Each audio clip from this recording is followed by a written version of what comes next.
Guys, I recently dropped, what did we just do today? We did Ant-Man on 4K Blu-ray today, 4K and 3D Blu-ray today. And I thought it was really good. I didn't want to do Ant-Man on 4K Blu-ray because I didn't think it was going to look that good. Ant-Man wasn't exactly the most high-profile Marvel character, so I was like, they're not going to really do anything that fantastic, right, for Ant-Man. So I waited a week. I did a lot of product reviews, and then I had nothing to do last night, while I was waiting for El Camino to drop on Netflix at 3 in the morning. So I figured I'd go ahead and just watch Ant-Man. And I was just like, wow, I was like, this movie looks really good. It looked better than Doctor Strange, better than Guardians of the Galaxy, and which I should have did Ant-Man first because it looked better than both of those two. So I'm glad I watched it. And then I went back and watched the 3D version of Ant-Man. And, you know, like I said in the video, I think you can go either way. You can go 4K or 3D. Like, I don't feel like you're going to lose in either scenario there. The immersiveness of 3D, or the sheer clarity and HDR colorful experience with 4K. So either way you can go. Yeah, I think you're going to be happy with either one. But of course, Atmos soundtrack on the 4K version wasn't the best. But then again, what Marvel movie really sounds awesome? You know what I'm saying? So those are just a quick take on Ant-Man again on 4K. But yeah, so I've got a bunch of movies that we're going to give away today. I've been saving them up because I kept all the digital codes. But I got a bunch of stuff here that we're going to give away. I'll pick some random guys tonight, you know, to win these lovely movies. I've got 1, 2, 3, 4. I've got 4 movies here. First off, I've got Casino. Casino on 4K. Look at that bad boy. That's a good one. I don't remember if I did the review or not. I don't think I did, or did I? I'm not sure. But we got Casino, which we're going to give away tonight. 3D fans, we got Shazam on 3D Blu-ray. We're going to give away that tonight. I have another one of these bad boys. Mission Impossible Fallout. Got that. We're going to give that away tonight. And I was going to do this. I was going to do this tonight. I was going to review that, but I just didn't get around to it. But we got Brave on 4K Blu-ray, which we're going to give away tonight. And then last but not least, the one that I just did, this bad boy right here, we're going to give away Ant-Man on 4K Blu-ray. Yes, I kept all the digital codes because I like having a digital code, but I don't like to have a rack full of movies. Plus, I ripped all the movies and they're on my hard drive anyways. So we're going to be giving away those movies tonight. I think, what is it, like 5 movies? 1, 2, 3, 4. 5 movies we're going to give away tonight. I'm going to pick some random winners here with all your questions that you're going to ask. The questions that I'm going to be the most enamored with, I'm going to pick that guy. And then, you can contact me or I'll contact you, either way. I'll get your shipping address and all that good stuff. And then we'll get the movie out to you. Usually I have giveaways on my Patreon as well. I know you guys aren't, I think some of you guys are not Patreon subscribers, but if you are Patreon subscribers, you guys know that we give away movies there as well. And we're also giving away a Vankyo 1080p projector this month over on Patreon. So if you're a subscriber or not a subscriber, swing by and check it out. But all right, that being said, we spoke about Ant-Man during the week. So I'm just going to go over like the weekly stuff that we covered. And then I'll swing back through and we'll look at some of the questions here. We'll answer some questions.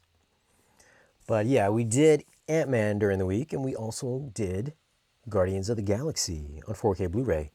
3 movies came out last week: Ant-Man, Guardians, and Doctor Strange. So I did Guardians of the Galaxy first, and I liked it. I thought it was really good. I can't remember if it was better than Part 2 or not, but because that was last year.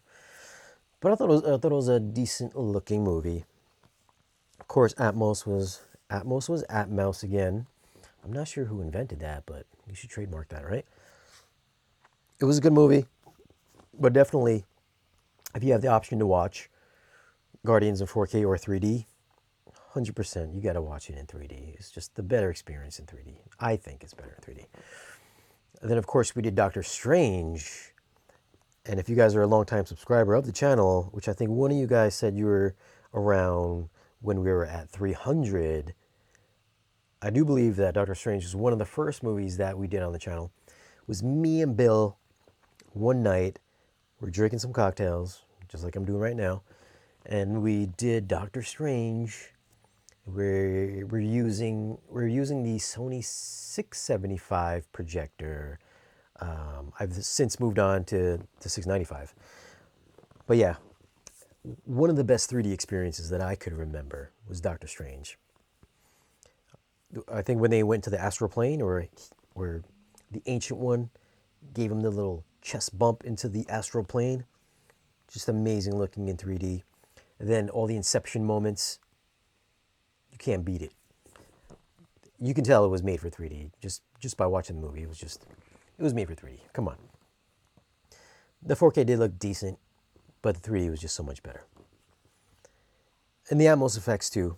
Atmos effects were still good, but you would think they'd be a lot better for buildings flipping around and all that other stuff. I don't know why Disney Marvel doesn't make their Atmos mixes better, but it kind of sucks. I know a lot of you guys would just like, turn up your volume. But that's kind of not the point. I mean, you calibrate your system for a specific level at your receiver or processor's reference level.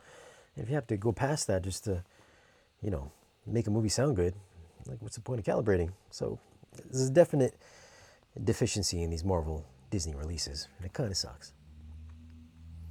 Although all their 3D movies, they just always seem to be standouts. So that's really it as far as 4K Blu-rays that we did this week. Not too many, just those 3. And then the other review that I did the other day was the Emotiva RMC1.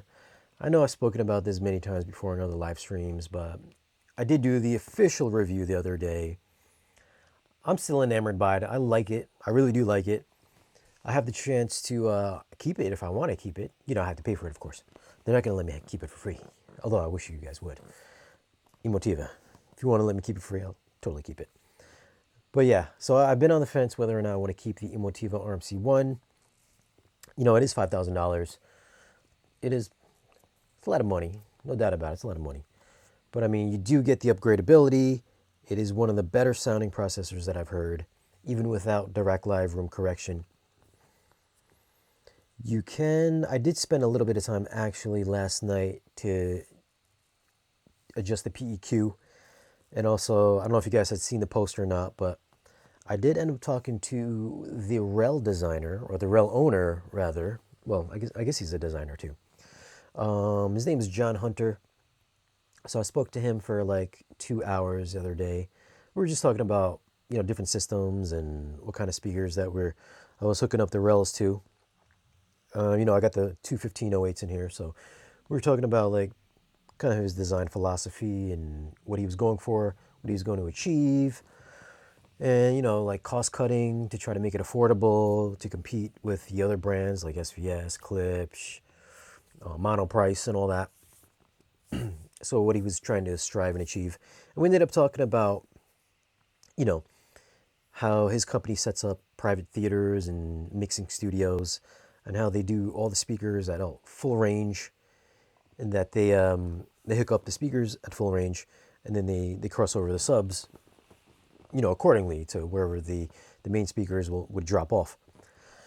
So I put up a community post earlier in the week, and just to see how many guys were running their subwoofers or their speakers at full range, or whatever you guys were crossing them over at. And I guess a lot of you guys have actually been doing full range, running your speakers as large. So yeah, so I spent the past couple days trying to adjust the PEQ in the RMC one to kind of blend the speakers, my front speakers that I have been running large for the past couple days with the Rels, the 1508s. I've got two of them here, and I gotta say, man, like just the output, the sheer output, and just the slam. I mean, these some of the best subwoofers that I've heard as far as like musicality in home theater. I know I've done a couple of reviews on the SVS subwoofers, and the SVS subwoofers, they sound awesome for home theater, but the Rels is 100% different sound signature. I don't want to give away too much. I don't want to say too much of what they sound like, but kind of different experiences. 100% different experience from what SVS goes for and what Rel goes for. And as far as kind of like blending them in, adjusting PEQ using Room EQ Wizard, there has been a definite increase in kind of the texture that I'm getting in the room, the kind of detail, bass, the articulation in bass that I'm getting now. Certain things sound good, certain things don't. I'm still kind of tweaking it, so I could go either way, crossing them over at like 80 hertz or crossing them at like 40 hertz. My speakers are good to about, I think they're good about 44 hertz actually, 44 or 46 hertz. So I've been kind of messing around with like crossing them at like 40 or 50 hertz and then starting the sub from there, or just letting it drop off normally, then running the subs. So I've been kind of playing with that the past couple of days. But that's what I've been doing with the RMC1. I am happy with the performance of it. I'm excited to check out what Direct Live brings to the table. The past couple of receivers that I've had, the audio control, the NADM17, kick-ass processors rather. Especially if you got some good quality, high quality amps, good high quality speakers. I personally, I can hear a difference when I'm doing the room correction with the Direct. The RMC, the Emotiva without Direct still sounds awesome. Not quite as airy and detailed as I think it would be with room correction. I'm sure if I spent some more time, I could squeak out a little bit more fidelity out of it if I was using the EQ adjustments. But I mean, there's 11 speakers here plus 3 subwoofers. That would take me forever, and I'm not a patient guy. You know what I'm saying? I don't think a lot of people are that patient, where they just want to do it themselves. But if you do, that's all good. I'd rather hold off to get some room correction in here, automatic room correction, and then kind of tweak it from there, just as like a good starting point. But if you guys are on the fence about the RMC1, the Emotiva, it's a solid choice. Definitely check it out. I mean, if you're saving your spare change, I think it's worth the money. It's $5,000. It's upgradable. Tiny bit slow here and there navigating menus, but nothing really drastic. If you're on a projector, the slowness is it's going to be like kind of normal, because a projector's kind of switch inputs slow anyways. Other than that, do check it out, man. If you pick one up, 100% let us know in the comments what you think about it. But I'm probably going to end up sending it back. I know they're sending me the XMC2, which is coming here in a couple days. So I'll be checking that out as well. I'll probably do a little comparison video for the two. And I'll let you guys know how that pans out. So I'm excited to get the XM2 in. I think the XM2 is like $3,000. I don't know how many channels it is off the top of my mind. I think it's like 16 channels too. Just not fully differential like the RMC1.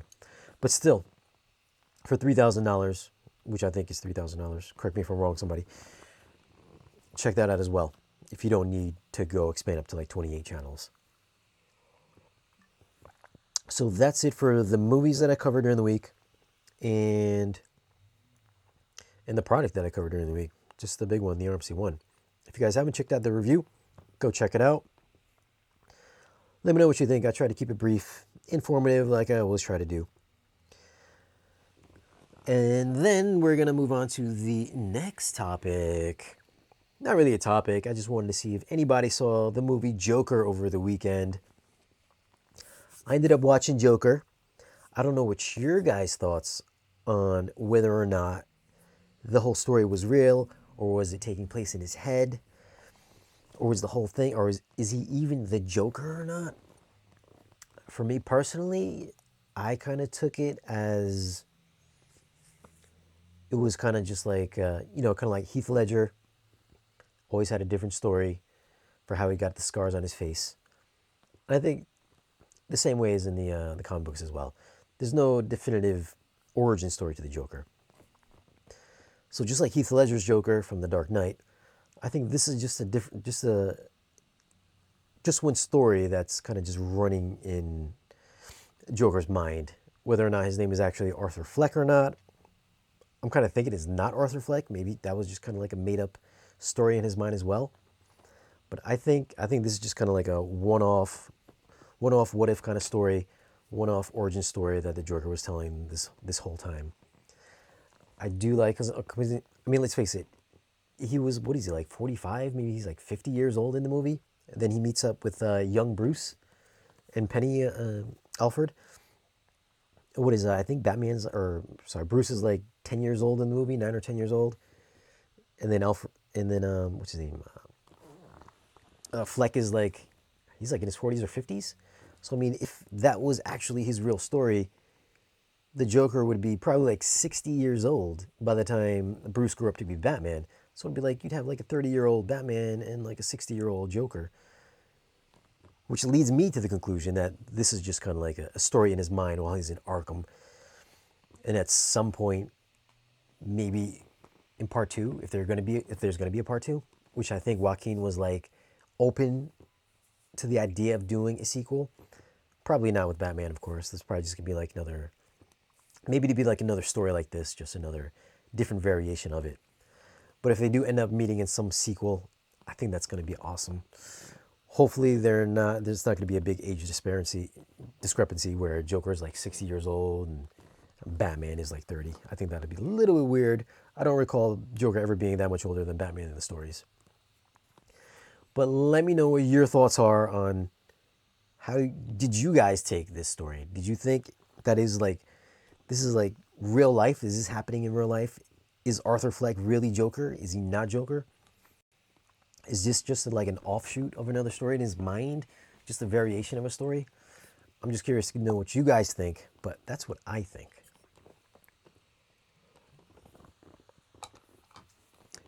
And then, of course, the other big movie that came out would be Gemini Man, which came out today. I think it was shot natively in 4K 3D, 120 frames per second. I have no movie theaters here that can show that. I'm not going to travel to the city to check that out. It's not even playing in the biggest theater at my local cinema. I think Joker is still playing in the largest auditorium. A little surprised by that because I did kind of want to see it, but no place around here locally where I live is going to show 4K 3D at 120 frames per second. So I'm curious to see what that is going to look like. Sadly, we're not going to get it on the home release. So hopefully, I don't know, maybe in my travels during the next couple months, maybe I'll run across it. But let me know if you guys have seen this in 4K 3D, 120 frames per second. I'm curious to know what it looks like. I think it's going to be like ultra soap opera looking. Just very unnatural looking, like film. I always feel like film should have a certain look to it. Just like The Hobbit back when that came out a few years back. It was 48 frames per second. I remember seeing that in 3D, and that looked unnaturally real, I guess. Just like you were shooting something on your cell phone or something like that. It just looked a little too smooth, a little too crisp. This was at the theater too, with the dark sunglasses on, or 3D glasses rather. It would just look really off. It was almost like watching a 3D movie on my projector and then turning on motion flow. Every once in a while, I do like to do that if I'm watching a 3D movie, just to see how it looks, because it gives it kind of like that real life look, especially in 3D. But at the same time, it's like it doesn't really give you that cinematic feel. So I'm kind of curious to know if Gemini Man at 120 frames per second is like even more jarring, which I'm gonna assume that it probably is.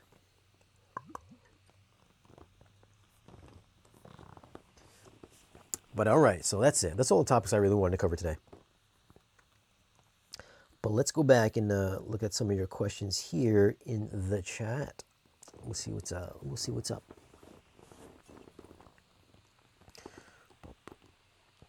Oh, Tristan Jones, love the. Thanks. We got we're wearing the Bruce Lee shirt today. The Bruce Lee shirt. It's a classic. Everybody's got to have a Bruce Lee shirt, you know.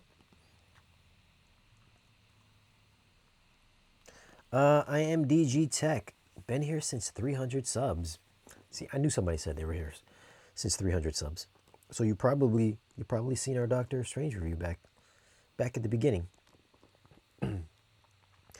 Have you seen Dynasty? You know what? I am DG Tech. Since you paid the first compliment, well, since you gave me a very nice compliment, you've been here since 300 subs. I'm gonna give you a movie. We're gonna give I am DG Tech a movie. Since you were at the beginning, I don't know what I did with the disc, but we'll give you. I thought I had Doctor Strange. I don't have Doctor Strange, but I'm DG Tech. We'll give you Ant-Man. All right, I'm gonna give you Ant-Man today. So hit me up, send me an email, give me your shipping contact info, and we'll get you some Ant-Man. And just make sure you tell me that I said Ant-Man, or else I'm not gonna remember. Have you seen Dynasties in 4K Atmos? This is Nando Valnup. I haven't, but I had the chance to. I have not seen Dynasties 4K in Atmos. I'm not even sure what Dynasty 4K is. Is that a Netflix movie or is it a 4K Blu-ray movie? Jeff Boyers, is the RMC1 worth the money? Yeah, we just spoke about it. I'm pretty sure you were here. I think it's worth the money. If you have the money, I would get it. I would totally get it. If I wasn't always reviewing new processors, I'd probably keep it. I'm like 90% sure I'd keep it if I wasn't always reviewing something different. Luis Torres, is Tax still scared? You know what? Lewis, we're supposed to do Dynamically Challenged every week. And I don't think we've done it for like 2-3 weeks now. So yeah, I don't know. I think Dynamically Challenged is dynamically defunct. So Lewis, no more of that podcast. I think he's dead. He likes to go on hiatus just randomly.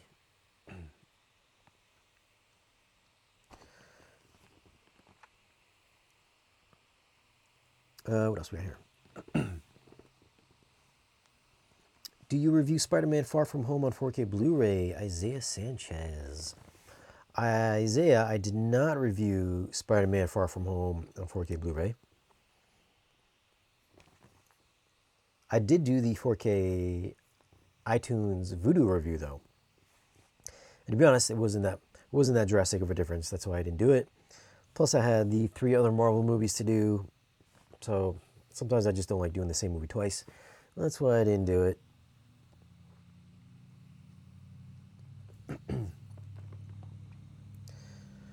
Do you calibrate for 85 or 107 dB?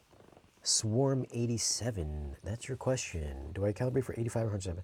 Well, I actually calibrate for 75 dB, not 85. Because 85 is, at least to my ears, that's a little too loud for my hearing. And if you're calibrating for 107 dB, then you probably have a bad case of hearing loss if you watch a lot of movies. So I calibrate at 75 dB because I feel that's, even sometimes 75 I think can get a little loud sometimes for a prolonged period of time. But yeah, I do 75. You could do 85 if you wanted to. But I do believe back in the day, I think it was THX and Dolby had kind of specified that 85 is kind of too loud for your house, that you could incur some hearing loss for, a long duration. So I think that's how they settled on 75. That's why a lot of people do 75. I suppose if you have a big enough room, then maybe 85 will work for you. But I do 75 though. Tomorrow, Isaiah Sanchez, tomorrow I'm going to go see Gemini Man in IMAX at AMC Norwalk. Look at that. I did not know that AMC Norwalk had IMAX. I know the Norwalk has, I didn't even know Norwalk had an AMC. I'm only like 45 minutes from Norwalk. The only IMAX that I was aware of was the one at the aquarium, but I don't think that does 4K 3D at 120 frames. I could be wrong, but I don't think it does though. But I'm gonna have to Google that to check out the AMC in Norwalk, because if it is 4K 3D, I'm definitely gonna check it out. The Raph Cave, what's up, Raph? Raphael's here today. What's up, buddy? Awesome 3D movie, yeah. I'm assuming you're talking about Ant-Man. Rob E. Did I get all the bugs and glitches that Youthman got with his ARMC one? Well, Rob, no. I got 0% of the glitches that Youthman got in his ARMC one. We spoke about it earlier, like on Facebook or something like that. And yeah. So our reviews are like totally different. Like Youthman had a 100% like bug prone, problem prone Emotiva RMC one. Mine was like almost perfect. I think it was like 95% perfect or something like that, I said. So for me, 100% fine. It was just like buying anything like a Den on Marantz. You know how Den on Marantz just kind of works. So for me, my unit was perfectly fine. I know he had a bunch of issues with his screen and not reading Dolby Atmos properly, and just his readouts are being all wrong, all kinds of stuff. But mine's fine. I love it. I would love to keep it if I could. But I'm probably gonna get something else though. Tristan Jones, Emotiva RMC1 upgradability is a nice feature. That is probably one of the main features. One of the main reasons why I would like to keep the RMC1 is the upgradability, because not a lot of processors and receivers are upgradable. I mean, these new processors are like, they're like PCs. I mean, a lot of them are PC based. The RMC1 is like Linux based, I do believe. So they're like PCs. You're just swapping out modules or, video cards, audio cards. So they're just like PCs, which I think is great. Hopefully it has a really good processor in it that's going to last a few years, that can handle these new updates. Devin Lott, what is your pick for best soundbar for 2019 so far? You know what? We're just going to go back to Tristan Jones. Tristan Jones is a very good, he leaves a lot of good comments on the video. So you know what, Tristan? We're going to give you a 4K Blu-ray. We're going to give you one of my favorite movies that I can watch over and over again. It doesn't matter at what point in the movie I happen to stumble upon, is Casino. Tristan, we're going to give you Casino. If you have it already, then you can let me know. Send me an email or something like that. Just be like, yo, I already got it. You don't need it. If you want it, take it. Give it away as a Christmas present or stocking stuffer. But Tristan, I'm going to give you Casino today because you leave a ton of comments all the time. I know. I always see you pop up on my my comments feed. Anyways, Devin Lott, what is your best pick for soundbar of 2019 so far? Well, Devin, my favorite soundbar so far, as far as just like giving you a very good Atmos experience, if we're just going to count it as just the soundbar itself, just a single bar, then it's going to be the Sennheiser. The Sennheiser also costs $2,500, so it's not cheap. My next runner-up, if you don't mind having a lot of speakers in your house, which I don't really qualify this as a soundbar, is going to be the Samsung Q90R. I only say it's not really a soundbar because it's a soundbar plus a subwoofer plus two speakers, so you still got some wires to run there. You still do have a separate subwoofer. I think if you're going to call yourself a soundbar, you need to just be a bar, and that's it. Otherwise, you are literally a home theater in a box. So the Samsung Q90R, I don't classify that as a soundbar. I classify it as a home theater in a box. The only true soundbar is going to be the Sennheiser Ambio. that is just one bar, one single piece, right by your TV, that is a sound bar. The Samsung is not a sound bar. So, to answer your question, best sound bar so far of 2019, the Sennheiser Ambio, $2,500. Check out the video. Click on the link if you want to buy it. Let me know what you guys think of it. That's my pick. Thank you for your question.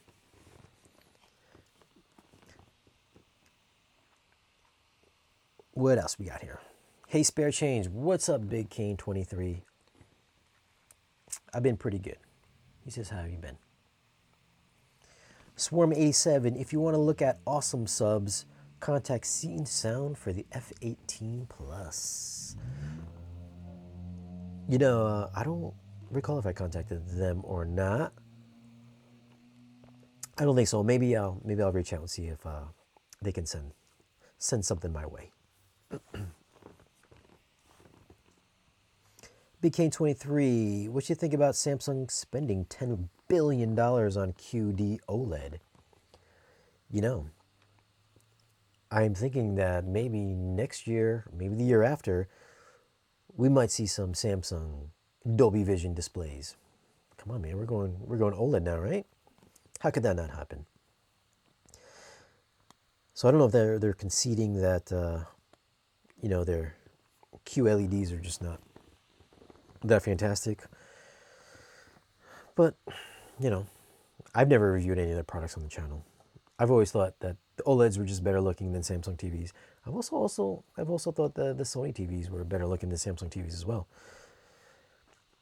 My personal preference, I know there's a lot of you guys that have Samsung TVs, but for me personally, OLED right now. I've got two OLEDs here, and I've got a few LED TVs. I've also got a few Vizio TVs too. So, but I've never really been a fan of the Samsung TVs. I don't know, just something about their TVs just never tickled my fancy. Rob E. just saw Joker today. Rob E., what'd you think about the Joker? Let us know in the comments if you haven't already.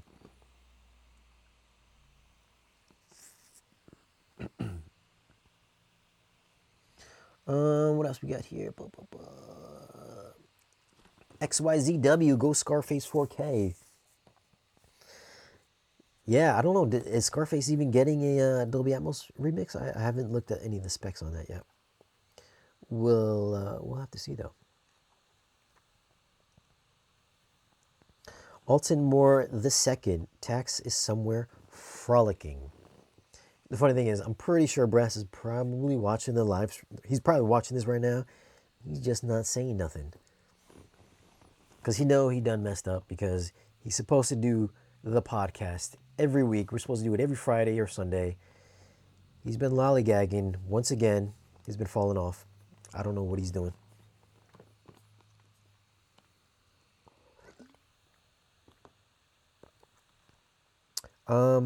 Ezekiel Alfonso, could you do a review of the new 4K release of The Shining?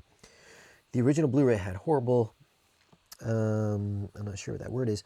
I prefer full grain transfer though. I have not seen The Shining yet. I'm not sure, what is that word that you're using here? No, I haven't watched The Shining yet. I have it. It's in the other room, actually. I haven't watched it yet, though. Maybe I'll get around to watching it, but I just haven't had the desire to watch it yet. I'll probably watch it before, what is that movie? What's the sequel called? Doctor Sleep? I'll probably watch it right before that movie drops. And then maybe I'll do a review then. I think it makes more sense to maybe do the review before the sequel comes out. Victor Creed, I think Joker is just a standalone. After all, the Jokers in comics and The Dark Knight is a psychopathic mastermind. This Joker didn't seem that way to me. Well, Victor Creed, I understand what you're saying, that you didn't think the Joker was a mastermind. But I think it was an origin story of how he slowly turned from kind of,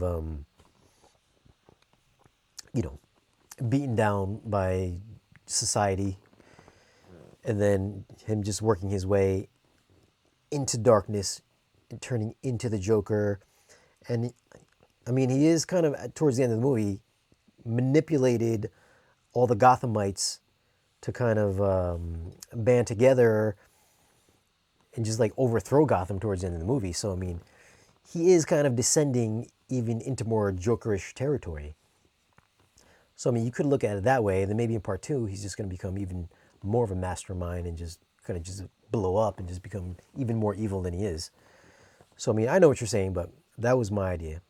That this is basically really just the origin story of what was happening, or just another story, like in the Joker's mind while he's sitting in Gotham.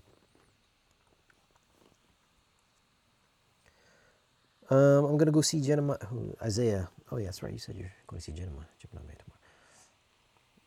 tomorrow. Luis Torres. I think they shot that scene of Bruce's parents dying to leave an open window just in case, and I actually think it is real. My girl was thinking it could be like you said. There you go, Luis. That's what I like to think. I hope they come back and revisit Batman and Joker together at some point in time. I'm hoping maybe we'll get the Matt Reeves Batman. Maybe there'll be like a post-credit scene with Joaquin in there. I think that'd be an awesome jumping point. Like I don't know when that movie's coming out. Maybe like next year is Batman coming out, or the year after that. But I think I think that would really get people like really psyched to see Joaquin in the sequel for the Joker. Victor Creed, actually, Brass said Dynamically Challenged would continue. Obviously, he and Shane haven't spoken yet. Brass likes to disappear. You guys already know Brass likes to disappear. He disappears at will, so.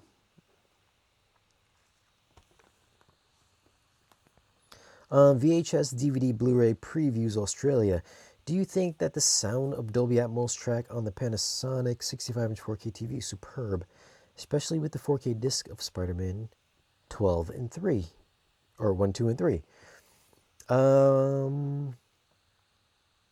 I couldn't really speak about the Panasonic 65-inch TV because the Panasonic TVs aren't sold here, so I haven't seen a Panasonic 4K TV here in probably like 4 or 5 years.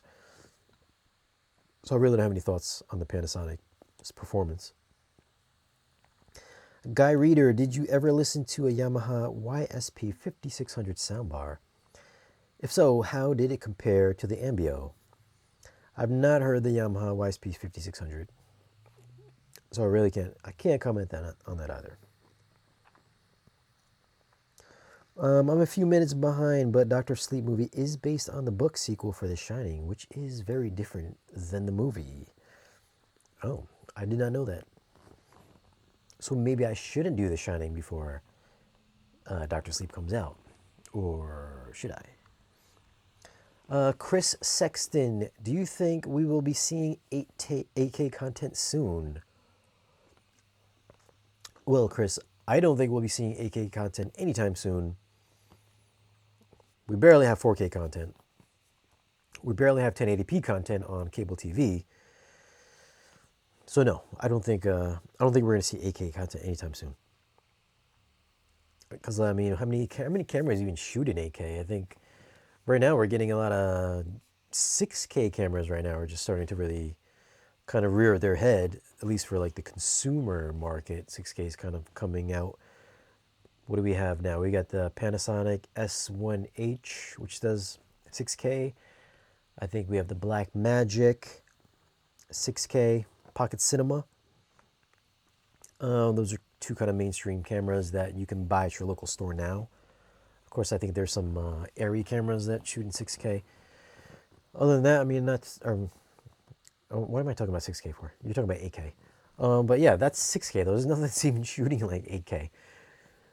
But yeah, so it's like we're going to skip over 4K, we're going to skip over 6K and go straight to 8K. So I don't think we're going to see 8K anytime soon. So no. I don't even know why we have 8K, to be honest with you. Luis Torres, yeah, bro, like 3 weeks, however, those 3 podcasts were pure gold. It's a shame, bro. Yes, Luis. We always had fun. I always had fun doing those podcasts with Press. Brass tacks is too unreliable. That's true.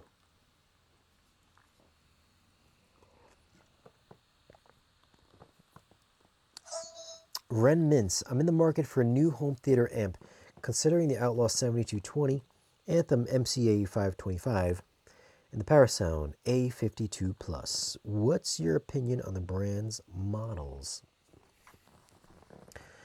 What would I pick between those three? Those are three very good amplifiers, very awesome amplifiers, actually. If I was going to pick one, if I personally was going to buy one, I would probably go with the Parasound A52 Plus. That's just me. I've always kind of liked the sound signature of the Parasound A52s. So I would probably go with the Parasound myself. Damian Jackson, hey Shane, what's your best favorite part about having an AV processor in your home theater system? Well, Damian Jackson, I like the fact that I can always upgrade my amplifiers if I want to. You can always kind of tailor the sound to your amplifiers. If you need a lot of power, if you don't need so much power, there's always that. Processors, well, amplifiers always seem to like, if you buy an amplifier is probably going to last you a very, very long time. Like, it could last you like the rest of your life if you really take care of it. Processors are always going to change. So if you like the sound signature of an amplifier and a new processor, that the processor that you have just kind of just ran its course, maybe there's a new format that comes out, you can always just upgrade it. So in that terms, your home theater is kind of upgradable. There's always that. There's always good innovations, just like the RMC1, where there are things where you can upgrade parts of it, your HDMI board, if there's a new sound format, if you need new channels. I mean, they're doing it. NAD's got it. You can get Trinov if you're really into it. So, I mean, there's always avenues of just upgradability and kind of future-proofing as well, because a lot of the processors are nowadays, I think they're kind of working towards that PC-based model, and you can use them to be upgradable. So I've always been like a processor guy. Of course, everybody starts off, I think a lot of people start off in receivers, and as you find out that power isn't always what's written on the box, you'll start finding yourself maybe if you've upgraded some new speakers, if you're feeling that your expensive speakers are lacking, maybe because you've got a receiver and your receiver is just not that good, and you might find yourself adding an amplifier to it. Once that amplifier comes into play, then you'll start seeing some audible differences between what an AVR can give you and what a separate processor and receiver can give you. So there's a lot of growth that can happen when you're doing a processor, when you're going separates rather. So that's why I like doing the separates. And that is a good question that you've asked me. So I'm going to give you a movie. Who asked me that question? Ren Mintz. You can have Mission Impossible Fallout. Send me an email. Contact information is in the video description. Just follow the links and just give me your contact info and we'll get you Mission Impossible. Just make sure you tell me what movie I said you'd win. But thank you for your question. VHS, DVD, Blu-ray. What's your favorite steelbook?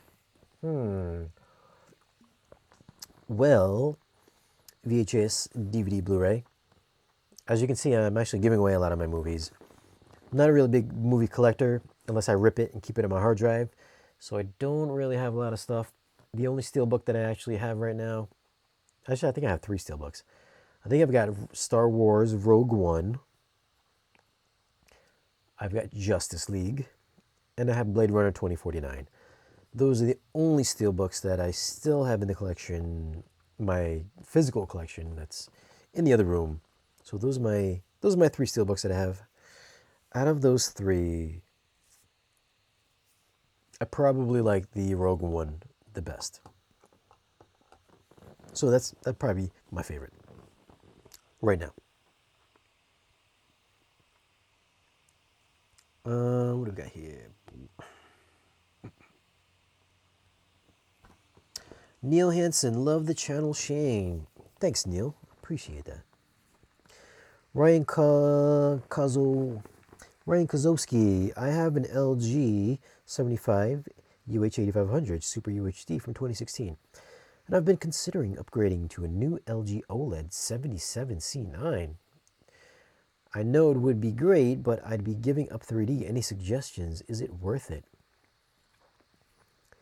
Man, Ryan, you've got a 75-inch 8500, then you're going to jump straight to the 77C9. That's a big price jump right there. I would do it. I mean, can you not keep the 75-inch for 3D? Like, you could always put the 3D TV in a different room. That's what I would do. Like in a spare room or something like that, put in the basement if you need to watch 3D. Or if you can pick up a 3D projector for like $1,000, maybe get one of those projector screens that drop out of your ceiling. Those are pretty cheap. They're like $300-$400. You're looking at like $1,500 for like a electric screen and a 3D projector or DLP projector. You can have best of both worlds. That's what I would do. I have a projector screen in my living room as well, so I just need a secondary projector to go with it.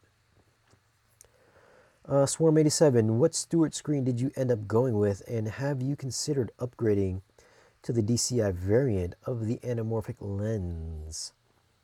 The Stewart screen that I've got is the same one that I did the review on.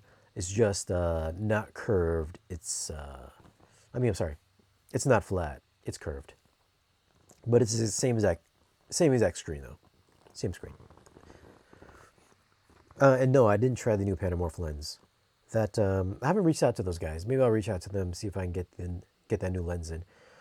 But I haven't tried out the new lens. I would like to try it though. And I know I don't want to buy it because it's like, what is it, like $6,000 or $7,000? It's kind of ridiculous. Have you ever tried a Sony 3D TV, VHS, Blu-ray? Yes, I've tried a Sony 3D TV. I had a Sony 3D TV last year, and then I gave it to my mother. I think it was like an 850C. I think that's the last Sony 3D TV I had. And I gave it to my mom. So I got rid of that, and I put the Sony 65 A9G in there. So the A9G took place of the 850C. Big King 23, I know it's early to ask, but are y'all planning on going to the TV shootout next year? Because I may come out there for the shootout. Yeah, most likely. Yeah, it's kind of early. I think the last one just ended not too long ago. But yeah, I'm pretty sure that we're going to be there. So, if you're in the area, 100% stop by. I don't know where he's going to hold the venue this year, if it's going to be in New York City or not, but I hope so, because that was actually fun last year. There was a lot of vendors and all that last year. It was a good time. We got to meet some different companies, made some good contacts, so we could get some new products in for review. It was actually kind of like a mini CEDIA there last year, so it was kind of fun. I liked it. It was at the Javits Center in New York City. And then during the break we went to a couple of the bars there, like during the break and then after the show. So, if you guys show up to the shootout next year, and if we're in the city, then stop by and get some drinks, and we'll just chill, talk movies in the home theater, and TVs.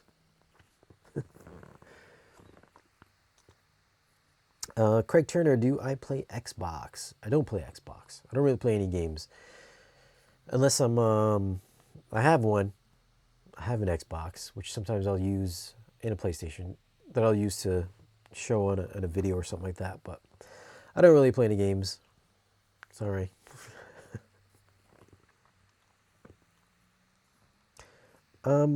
Chris Sexton, I heard Disney Plus will have 4K content. Do you plan on buying a subscription? Yes, I do plan on buying a subscription. It's only, what is it, like $7 a month, or $5 if you sign up with that pass. I think there's a code. I saw it on a website. You put in like get 33 off or something like that. If you're like a ticket holder for Disney World, you get like, I think it comes out to like $4 or $5 a month. But for just that $7 a month, I mean, that's a good deal. It's like $69 a year. Man, it's a steal. 100%. When that comes out, I'm going to get it for sure.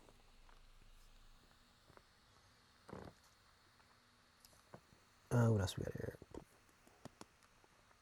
Tristan Jones, I love the 7220. Zeke Alfonso, I think you should watch The Shining. The new movie seems to be a mix of the book and the movie version of the story. I definitely want to see that movie for sure. Lamar Spence, PS5 will have a 4K Blu-ray player. Yeah, I heard that. I heard the PS5 is going to have a 4K Blu-ray player. I don't think I'm going to buy it, but I know a lot of people are going to use that as their dedicated players.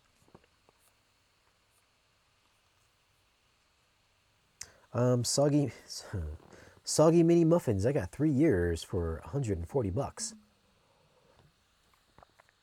Yeah, man. So you must have got that deal. So that's a good deal. And you know what, Soggy Mini Muffins? Just because I like your name and it's Soggy Mini Muffins, I'm going to give you a movie. I'm going to give you, Soggy Mini Muffins, Brave on 4K Blu-ray. So Soggy Mini Muffins, you win Brave. Follow the links in the description. Email me, contact me, I don't know, DM me on Twitter or Instagram or something like that. And send me your info and tell me that you won Brave. And then we'll mail it out to you. Congrats on winning Brave, and congrats on your username. Luis Torres, going to the shootout to meet and grab some beers. Doesn't sound bad at all. I got nobody here who enjoys this hobby like I do. At least I haven't met anyone yet who does. Well, Luis, there's a bunch of people here. I'm sure somebody's got to live by you, right?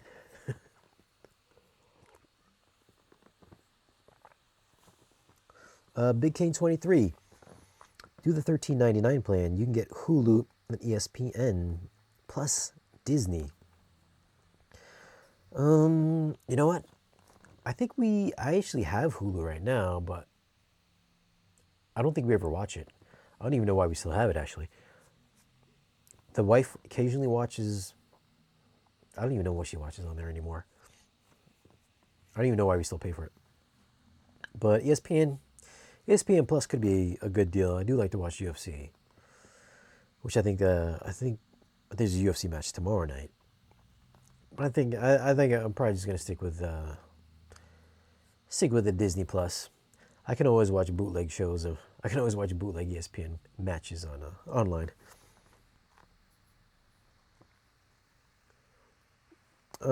Jay, how long do you think home 3D movies will be supported for?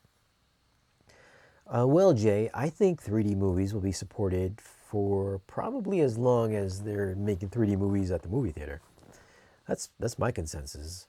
I mean, I don't think 3D movies have ever been stopped being made. 3D movies have always been being made. It's just that after Avatar came out, the technology just got better than wearing the red and green glasses. So I think 3D movies are always going to kind of always be around.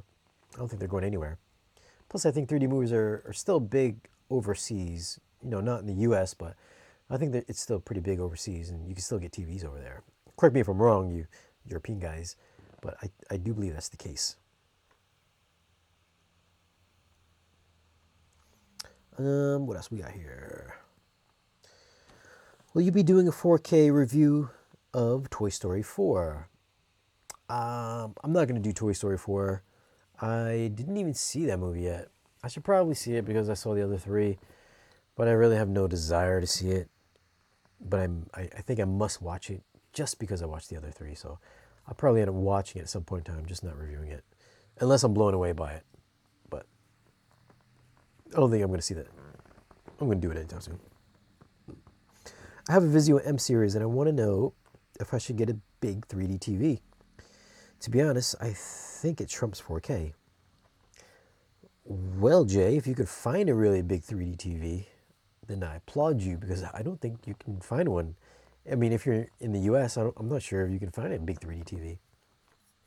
I think you're going to have to go straight to the projectors and get yourself a DLP projector.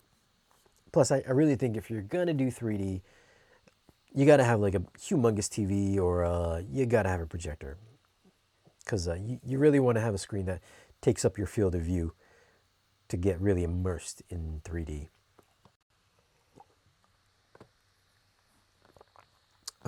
Swarm 87, downside is you have to import 3D movies. That's true. I mean, occasionally Best Buy does get the rare 3D movie, or even the rare 3D 4K movie.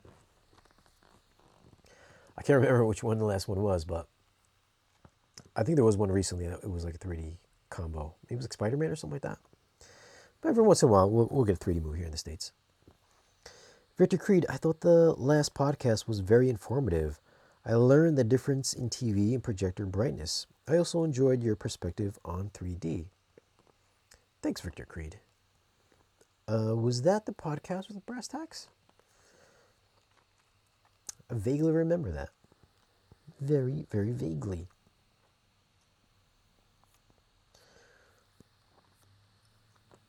Craig Turner, are you a bootlegger? Craig Turner, am I a bootlegger? Bootlegger for what? What am I bootlegging? Moonshine? Are you asking me if I bootleg moonshine? I don't bootleg moonshine. No, I don't do that. I pay for my alcohol. See, I got Budweiser. Budweiser, come on.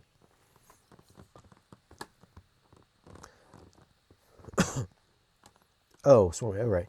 There you go. Alita Battle Angel. That's right. Alita Battle Angel did come out in 4K and 3D. I actually have that here. I was going to give that away, but I decided to hold on to it a little bit longer. Apparently, a lot of you guys really thought the 4K was spectacular. I didn't find that the case. I didn't think it was all that great. I also didn't think the Atmos was all that great either. And I've watched it many times. I try to get blown away by Alita. It just doesn't happen. I'm not sure what you guys are seeing that I'm not seeing.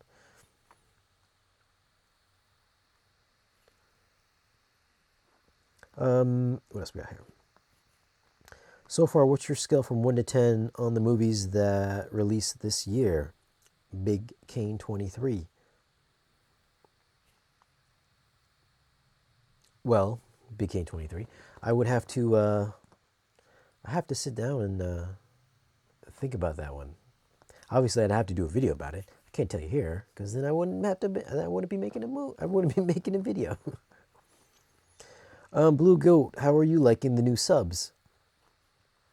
I really like these new subs, Blue Goat.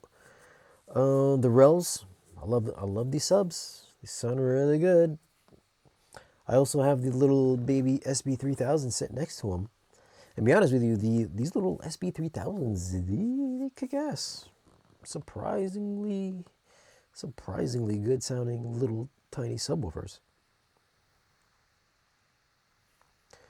Luis Torres, The First Avengers is my pick for the best 4K MCU movie. The First Avengers, really? You think The First Avengers is the best looking 4K movie? I'd have to go back and revisit that one. But I'm telling you, Ant-Man is right there. I was really impressed with how Ant-Man looked.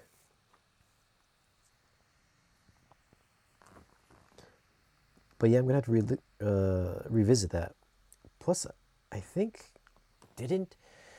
I'm not sure if Avengers 1 had DNR or not, but I know one of them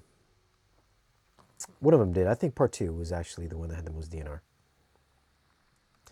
Damian Jackson, hey Shane, I'm on the market for a 4K Ultra HD TV upgrade for perfect black levels.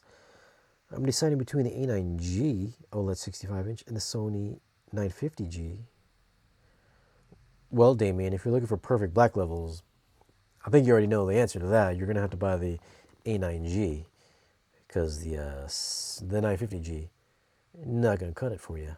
It's good, but it's not going to be OLED black, so definitely going to have to do that.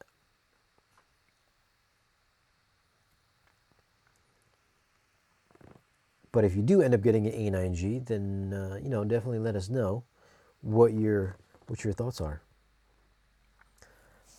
Big came when Avengers 1 had Dolby Vision.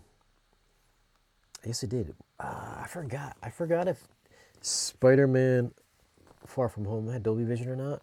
I think it did have Dolby Vision on the disc, if I'm not mistaken. Correct me if I'm wrong on that, but I think it had Dolby Vision.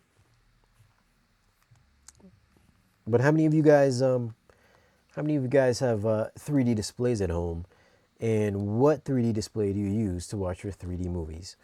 So I'm curious about that.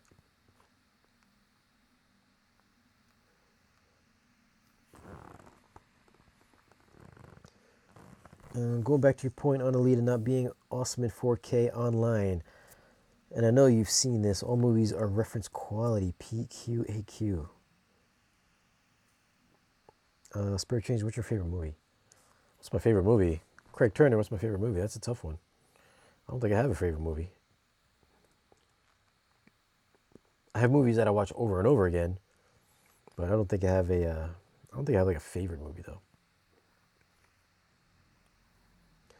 Michael Randa, thoughts on rel arrays? Can stack 3 next to each front. Seven can stack 3 next to each fronts. I'd be in idle heaven. I thought about doing some arrays, maybe like an array in the back, but I wanted to double stack 2 right here in the corners, just have like maybe 2 15s there, then put another 2 15s in the back. Then maybe I could do like another 2 15s in the back corner, or maybe I could do like 3 in the back corner.